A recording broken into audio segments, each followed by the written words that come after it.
Par définition, dans un disque partagé, on n'est pas tout seul.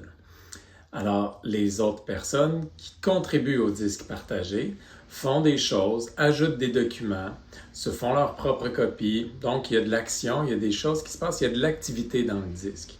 Il n'y a aucun système de notification dans les disques partagés. Par exemple, on ne pourrait pas mettre en place une notification qui nous dise « Ah, quelqu'un a ajouté une SAE, fait que là, je vais aller voir qu'est-ce qui se passe. » Par contre, on a un moyen intégré dans tous les disques, c'est comme ça fonctionne un peu partout dans Google Disc. Il y a un moyen de savoir qu'est-ce qui s'est passé pendant notre absence.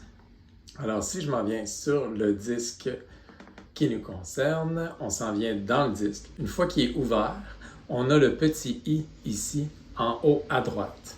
Ce petit i-là te donne des détails.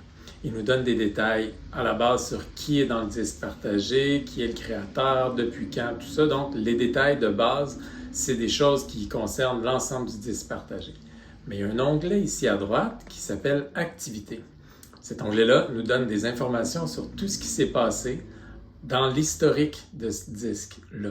Donc, je reviens en arrière, puis je veux voir qui a ajouté des fichiers, quels fichiers ont été ajoutés, quand, quelle date. Je peux aller directement, tout ça, ce sont des liens, donc tout est cliquable, donc je peux directement aller cliquer pour aller voir, aller directement au fichier. C'est juste un petit détail, mais ça nous aide à nous retrouver, à voir ce qui s'est passé, parce que quand on est dans un disque partagé, souvent il y a un paquet de dossiers différents qui contiennent énormément de sous-dossiers et de sous-dossiers. Alors, on n'a aucune vue d'ensemble. Ça, au moins, ça nous permet d'avoir une certaine vue d'ensemble pour voir ce qui se passe.